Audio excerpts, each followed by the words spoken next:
નમસ્તે.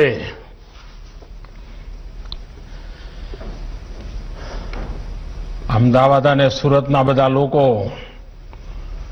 હવે ઉધિયા જલેબીમાંથી નવરા પડ્યા હશે.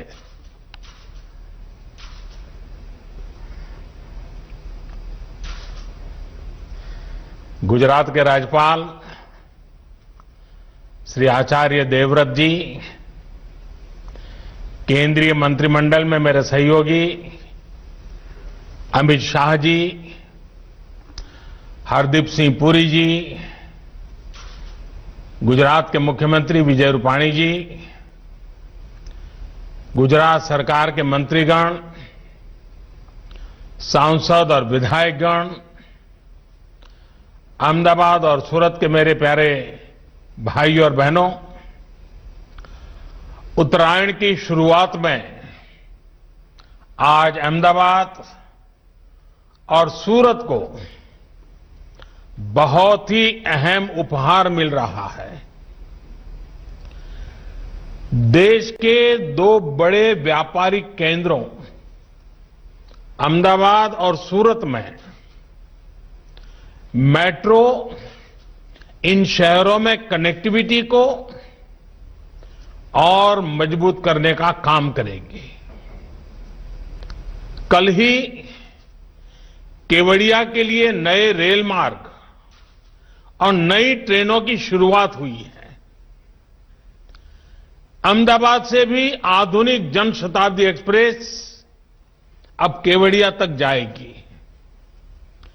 इस शुभारंभ के लिए मैं गुजरात के लोगों को बहुत बहुत शुभकामनाएं देता हूं, बधाई देता हूं. बहनों, आज 17,000 करोड़ रुपए से ज्यादा के इंफ्रास्ट्रक्चर का काम शुरू हो रहा है. 17,000 करोड़ रुपए. ये दिखाता है कि कोरोना के इस काल में भी नए इंफ्रास्ट्रक्चर के निर्माण को लेकर देश के प्रयास लगातार बढ़ रहे हैं. बीते कुछ दिनों में ही देश भर में हजारों करोड़ रुपए के इंफ्रास्ट्रक्चर प्रोजेक्ट का या तो लोकार्पण किया गया है या फिर नए प्रोजेक्ट्स पर काम शुरू हुआ है. साथियों, अहमदाबाद और सूरत दोनों गुजरात की और भारत की आत्मनिर्भरता को सशक्त करने वाले शहर हैं. मुझे याद है जब अहमदाबाद में मेट्रो की शुरुआत हुई थी तो वो कितना अद्भुत पल था. लोग छत पे धाबे पर खड़े थे. लोगों को चेहरों पर जो खुशी थी वो शायद ही कोई भूल पाएगा. मैं ये भी देख रहा हूं कि अहमदाबाद के सपनों ने, यहां की पहचान ने कैसे खुद को मेट्रो से जोड़ लिया है. अब आज से अहमदाबाद मेट्रो के दूसरे चरण पर काम शुरू हो रहा है. अहमदाबाद मेट्रो रेल प्रोजेक्ट में अब मोटेरा स्टेडियम से महात्मा मंदिर तक एक कॉरिडोर बनेगा और दूसरे कॉरिडोर से जीएनएलयू और गिफ्ट सिटी आपस में जुड़ेंगे. इसका लाभ शहर के लाखों लोगों को होगा. साथियों, अहमदाबाद के बाद सूरत गुजरात का दूसरा बड़ा शहर है जो मेट्रो जैसे आधुनिक पब्लिक ट्रांसपोर्ट सिस्टम से जुड़ेगा. सूरत में मेट्रो नेटवर्क तो एक प्रकार से पूरे शहर के महत्वपूर्ण व्यापारिक केंद्रों को आपस में कनेक्ट करेगा. एक कॉरिडोर सरथना को ड्रीम सिटी से तो दूसरा कॉरिडोर भैसन को सरौली लाइन से जोड़ेगा. मेट्रो के इन प्रोजेक्ट की सबसे बड़ी खासियत यह है कि ये आने वाले वर्षों की जरूरतों का आकलन करते हुए भी बनाए जा रहे हैं। यानी जो आज इन्वेस्टमेंट हो रहा है उससे हमारे शहरों को आने वाले कई सालों तक बेहतर सुविधाएं मिलेगी। भाई और बहनों, पहले की सरकारों की जो अप्रोच थी, हमारी सरकार कैसे काम कर रही है, इसका बेहतरीन उदाहरण क्या फर्क था, ये बहुत भली भांति देश में मेट्रो नेटवर्क का विस्तार से पता चलता है। 2014 से पहले के 10-12 साल में सिर्फ 250 किलोमीटर मेट्रो लाइन ऑपरेशनल हुई थी। वहीं बीते 6 साल में 450 किलोमीटर से ज्यादा मेट्रो नेटवर्क चालू हो चुका है। इस समय देश के 27 शहरों में 1000 किलोमीटर से ज्यादा के नए मेट्रो नेटवर्क पर काम चल रहा है। साथियों, एक समय था जब हमारे देश में मेट्रो के निर्माण को लेकर कोई आधुनिक सोच नहीं थी। देश की कोई मेट्रो पॉलिसी भी नहीं थी। नतीजा ये हुआ कि अलग अलग शहरों में अलग अलग तरह की मेट्रो, अलग अलग तकनीक और व्यवस्था वाली मेट्रो बनने लगी। दूसरी दिक्कत ये थी कि शहर के बाकी ट्रांसपोर्ट सिस्टम का मेट्रो के साथ कोई तालमेल ही नहीं था। आज हम शहरों के ट्रांसपोर्टेशन को एक इंटीग्रेटेड सिस्टम के तौर पर विकसित कर रहे हैं। यानी बस, मेट्रो, रेल सब अपने अपने हिसाब से नहीं दौड़े, बल्कि एक सामूहिक व्यवस्था के तौर पर काम करें, एक दूसरे को पूरक बने। यहां अहमदाबाद मेट्रो में ही जो नेशनल कॉमन मोबिलिटी कार्ड, जब मैं वहां आया था, लॉन्च हुआ था, वो भविष्य में इस इंटीग्रेशन में और मदद करने जा रहा है। साथियों, हमारे शहरों की आज की क्या जरूरत है और आने वाले 10-12 सालों में क्या जरूरत होगी, इस विजन को लेकर हमने काम शुरू किया। अब जैसे सूरत और गांधीनगर को ही ले लीजिए। 2 दशक पहले सूरत की चर्चा इसके विकास से भी ज्यादा प्लेग जैसी महामारी के लिए होती थी। लेकिन सूरत वासियों में सभी को गला लगाने का जो स्वाभाविक गुण है, उसने स्थितियों को बदलना शुरू कर दिया। हमने हर उद्यम को गले लगाने वाली सूरत स्पिरिट, ये सूरत स्पिरिट पे बल दिया। आज सूरत आबादी के लिहाज से एक तरफ देश का 8वां बड़ा शहर है, लेकिन दुनिया का 4था सबसे तेजी से विकसित होता शहर भी है। दुनिया के हर 10 हीरो में से 9 सूरत में तरासे जाते हैं। आज देश में कुल मैन मेड फैब्रिक का 40% और मैन मेड फाइबर का करीब 30% प्रोडक्शन हमारे सूरत में होता है। आज सूरत देश का दूसरा सबसे स्वच्छ शहर है। भाई और बहनों, ये सब कुछ एक बेहतर प्लानिंग और संपूर्णता की सोच के साथ संभव हो पाया है। पहले सूरत में करीब 20% आबादी झुग्गियों में रहती थी। अब गरीबों को पक्के घर मिलने से ये घट करके 6% रह गई है। शहर को भीड़भाड़ से मुक्त करने के लिए बेहतर ट्रैफिक मैनेजमेंट से लेकर अनेक दूसरे कदम उठाए। आज सूरत में 100 से ज्यादा पुल हैं, जिनमें से 80 से ज्यादा बीते 20 सालों में बनाए गए हैं और 8 पुलों का निर्माण जारी भी है। इसी तरह सीवेज ट्रीटमेंट प्लांट्स, इसकी कैपेसिटी बढ़ाई गई। आज सूरत में करीब 1 दर्जन सीवेज ट्रीटमेंट प्लांट्स हैं।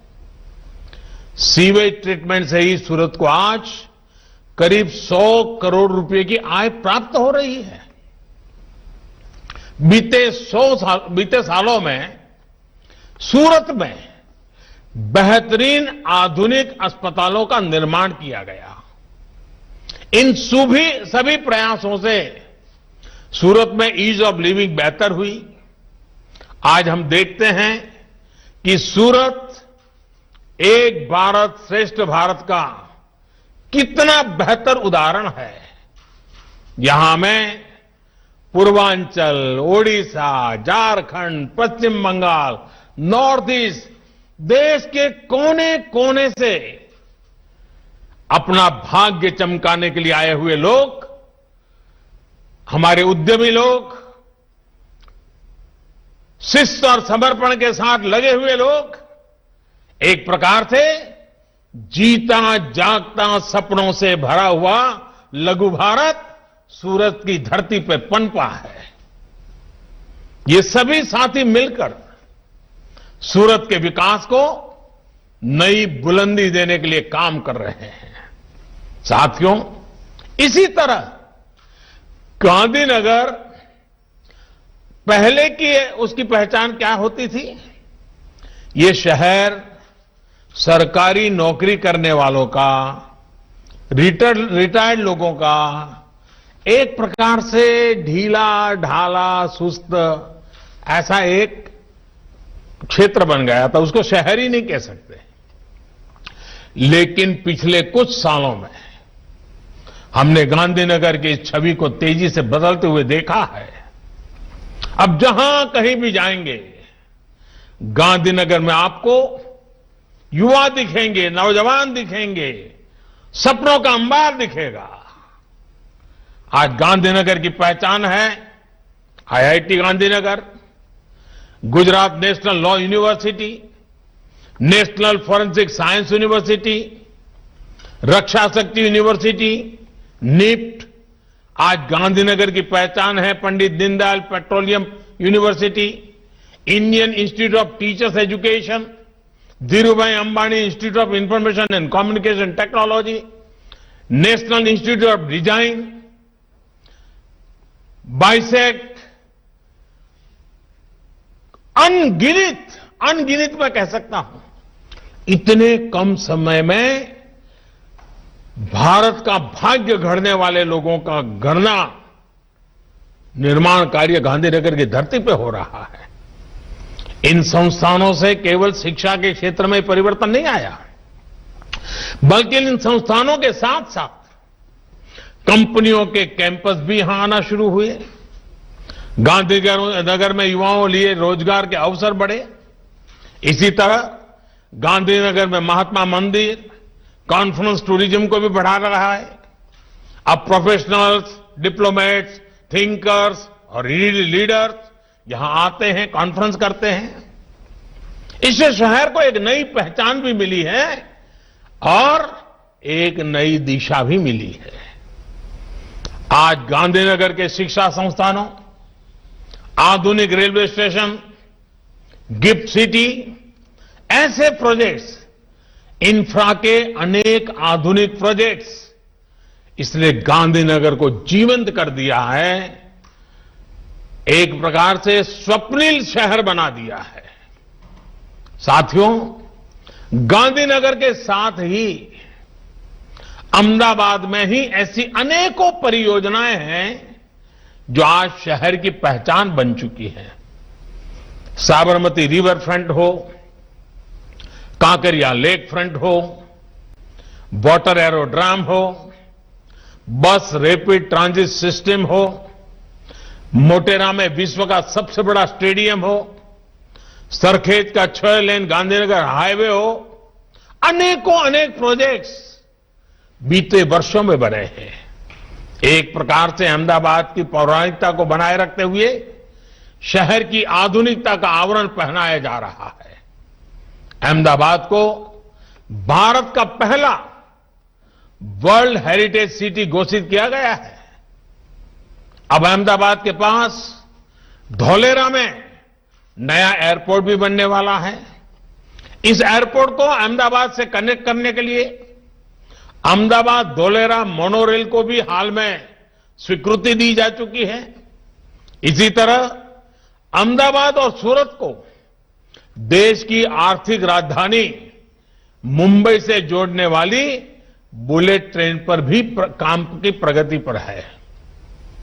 साथियों, गुजरात के शहरों के साथ साथ ग्रामीण विकास में भी बीते सालों में अभूतपूर्व विकास हुआ है। विशेष रूप से गांवों में सड़क, बिजली, पानी की स्थिति में कैसे बीते 2 दशकों में सुधार आया है, वो गुजरात की विकास यात्रा का बहुत अहम अध्याय है। आज गुजरात के हर गांव में ऑल वेदर रोड कनेक्टिविटी है। जनजातीय क्षेत्रों के गांवों में भी बेहतर सड़कें हैं।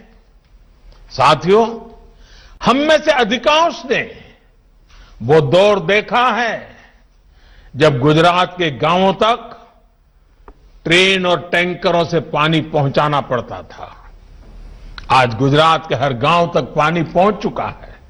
इतना ही नहीं, अब करीब 80% घरों में नल से जल पहुंच रहा है। जल जीवन मिशन के तहत राज्य में 10 लाख नए पानी के कनेक्शन दिए गए हैं। बहुत जल्द गुजरात के हर घर तक नल से जल पहुंचने वाला है।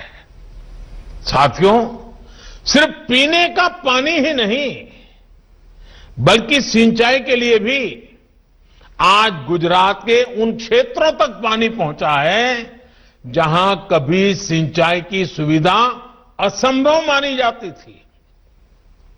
सपने में भी कोई सोचता नहीं था। सरदार सरोवर डैम हो, सौनी योजना हो, वाटर ग्रिड्स का नेटवर्क हो, गुजरात के सूखाग्रस्त क्षेत्रों को हरित करने के लिए बहुत व्यापक काम किया गया है। मां नर्मदा का पानी अब सैकड़ों किलोमीटर दूर कच्छ तक पहुंच रहा है। माइक्रो इरिगेशन के मामले में भी गुजरात देश के अग्रणी राज्यों में शामिल है। भाइयों और बहनों, गुजरात में कभी बिजली की भी भारी समस्या रहती थी। गांवों में तो और संकट भीषण था। आज गुजरात में पर्याप्त बिजली भी है और सौर ऊर्जा के निर्माण में देश का अग्रणी राज्य भी है।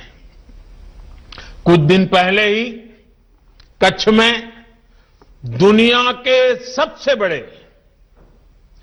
रिन्यूएबल एनर्जी के प्लांट के लिए काम शुरू हुआ है, जिसमें सोलार भी है, विंड भी है। आज किसानों तक सर्वोच्च योजना के तहत सिंचाई के लिए अलग से बिजली देने वाला गुजरात पहला राज्य बन रहा है। आरोग्य के क्षेत्र में गुजरात ने गांव-गांव में स्वास्थ्य सेवाओं को निरंतर सशक्त किया है। बीते 6 सालों में देश में स्वास्थ्य सेवा से जुड़ी योजनाएं शुरू हुई है, उनका भी लाभ गुजरात को बहुत व्यापक रूप से मिल रहा है।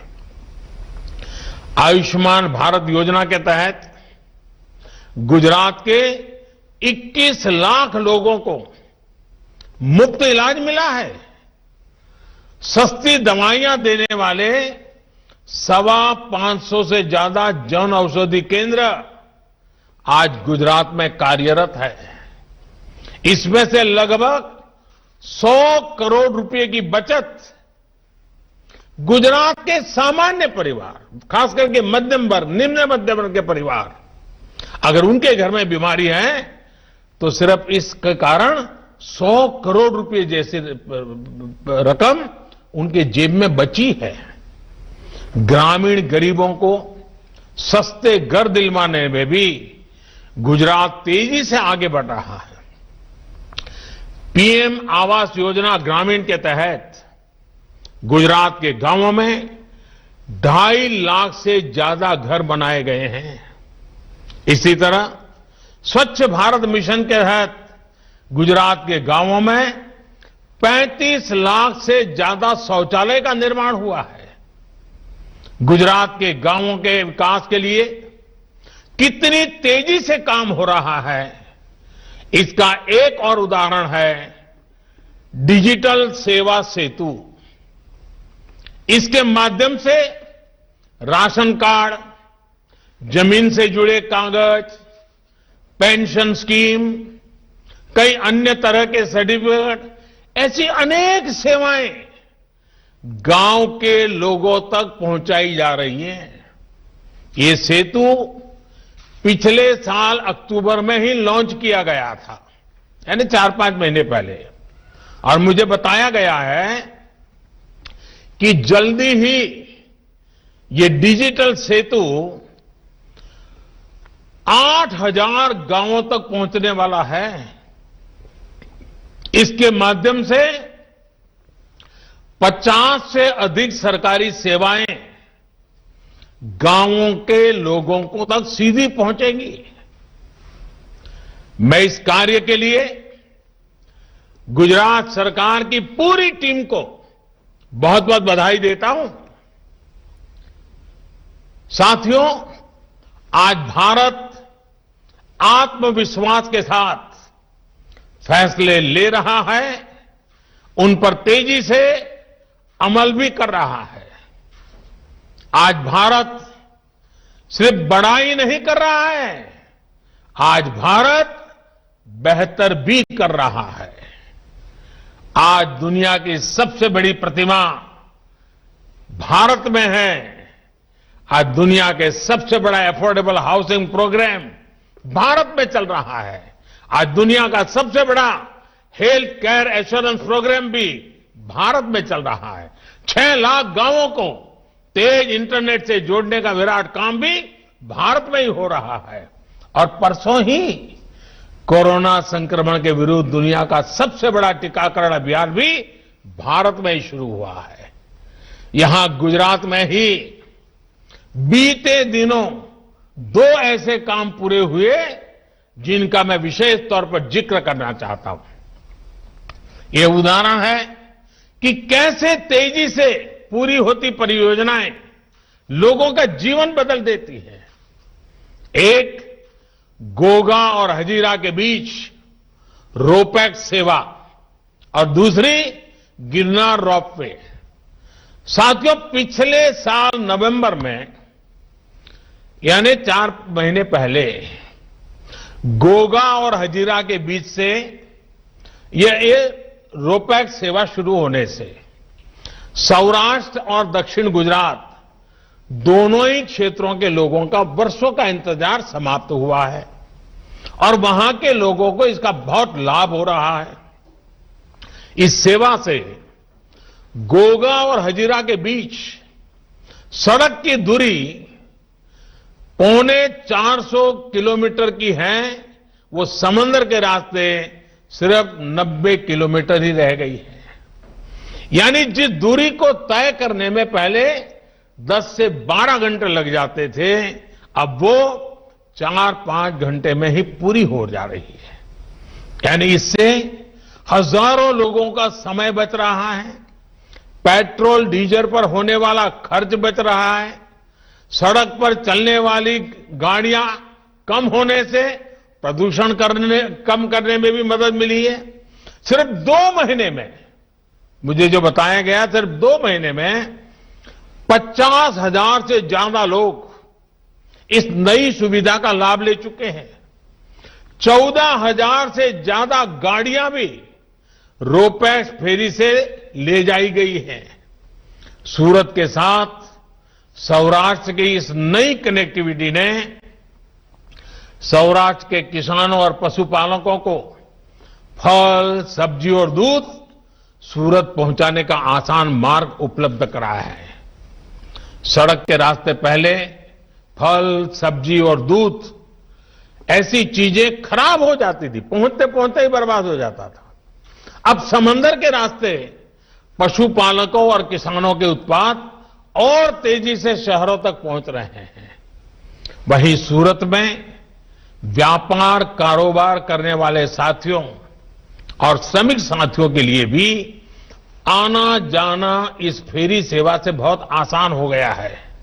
साथियों, इस फेरी सर्विस से कुछ सप्ताह पहले ही पिछले साल अक्टूबर के महीने में गिरनार में रोपवे शुरू हुआ था, वो भी करीब 4-5 महीने पहले गिरनार पर्वत पर दर्शन करने जाने के लिए 9,000 सीढ़ियां चढ़कर जाने का ही विकल्प था। अब रोपवे ने श्रद्धालुओं को एक और सुविधा दी है। पहले मंदिर तक जाने में 5-6 घंटे लग जाते थे, अब लोग कुछ मिनट में ही वो दूरी तय कर लेते हैं। मुझे बताया गया है कि सिर्फ 2.5 महीने में ही अब तक 2,13,000 से ज्यादा लोग इसका लाभ उठा चुके हैं। आप कल्पना कर सकते हैं, सिर्फ 2.5 महीने में 2 लाख से ज्यादा लोग। आज समझ सकते हैं कि कितनी बड़ी सेवा का काम हुआ है। और मुझे विश्वास है, खास करके जो बुजुर्ग माताएं, बहनें, बुजुर्ग परिवार के वरिष्ठ लोग ये जो यात्रा कर रहे हैं, मेरे जैसे अनेकों को उनके आशीर्वाद मिल रहे हैं, जो हमें और अधिक काम करने की ताकत देते हैं। भाई और बहनों, नए भारत का लक्ष्य लोगों की आवश्यकताओं को समझते हुए, आकांक्षाओं को समझते हुए, तेज गति से काम करते हुए प्राप्त किया जा सकता है। इसी दिशा एक और प्रयास है जिसकी लोगों में उतनी चर्चा नहीं होती जितनी होनी चाहिए। ये प्रयास है केंद्रीय स्तर पर प्रगति नाम से बनाई गई व्यवस्था। मैं जब गुजरात में था तो स्वागत कार्यक्रम की बड़ी चर्चा हो रही थी, लेकिन देश के अंदर प्रगति कार्यक्रम जो मेरा चल रहा है, देश की अलग अलग योजनाओं में इंफ्रास्ट्रक्चर के प्रोजेक्ट में तेजी लाने के में इस प्रगति प्लेटफॉर्म का, प्रगति कार्यक्रम का बहुत बड़ी भूमिका है। यहां सरकार से जुड़े लोग जानते हैं कि प्रगति की बैठकों में मैं स्वयं भी घंटों तक बैठ करके राज्यों के अधिकारियों से एक एक प्रोजेक्ट की बारीकी से चर्चा करता हूं, उनकी समस्याओं का समाधान करने के लिए प्रयास करता हूं। प्रगति की बैठकों में मैं कोशिश करता हूं कि सभी स्टेक होल्डर्स के साथ सीधा संवाद करके दशकों से अटके हुए प्रोजेक्ट का कोई हल निकल सके। बीते 5 साल में प्रगति की बैठकों में 13 लाख करोड़ रुपए से ज्यादा के प्रोजेक्ट्स की समीक्षा हो चुकी है। इन बैठकों में देश के लिए जरूरी लेकिन बरसों से अधूरी अनेक परियोजनाओं को रिव्यू करने के बाद उनका उचित समाधान किया गया है। साथियों, सालों से अटकी और लटकी योजनाओं को गति मिलने से सूरत जैसे हमारे शहरों को गति मिलती है। हमारे उद्योगों को और खासकर छोटे उद्योगों को, एमएसएमईज को एक आत्मविश्वास मिलता है कि वो दुनिया के बड़े बाजारों से कंपटीशन कर रहे हैं तो उनके पास बड़े देशों जैसा इंफ्रास्ट्रक्चर भी है। आत्मनिर्भर भारत अभियान में इन छोटे उद्योगों के लिए और भी कई बड़े कदम उठाए गए हैं। छोटे उद्योगों को संकट से बाहर निकालने के लिए एक तरफ हजारों करोड़ रुपए के आसान ऋण की व्यवस्था की गई है, वहीं दूसरी तरफ एमएसएमईज को ज्यादा अवसर देने के लिए महत्वपूर्ण फैसले भी लिए गए हैं। सबसे बड़ा फैसला सरकार ने एमएसएमईज के परिभाषा को लेकर किया है, निवेश की सीमा को लेकर किया है। पहले एमएसएमईज का विस्तार करने से उद्यमी इसलिए बचते थे क्योंकि उनको सरकार से मिलने वाले लाभ खोने का डर रहता था। अब सरकार ने ऐसे प्रतिबंधों को हटाकर इन इकाइयों के लिए नए रास्ते खोले हैं। इसके साथ ही नई परिभाषा में मैन्युफैक्चरिंग और सर्विस एंटरप्राइज के भेदभाव को भी खत्म किया गया है। इससे सर्विस सेक्टर में भी नई संभावनाएं पैदा हुई हैं। वहीं सरकारी खरीद में भी भारत के एमएसएमईज को ज्यादा से ज्यादा मौके मिले, इसका प्रबंध भी किया गया है। कोशिश ये है कि हमारे छोटे उद्योग खूब फले फूले और उनमें काम करने वाले श्रमिक साथियों को बेहतर सुविधाएं, बेहतर जीवन मिले। साथियों, इन विराट प्रयासों के पीछे 21वीं सदी के युवा, भारत की युवा अनगिनत आकांक्षाएं हैं। वो आकांक्षाएं जो बुनियादी सुविधा और सुरक्षा के अभाव में पूरी होनी कठिन है।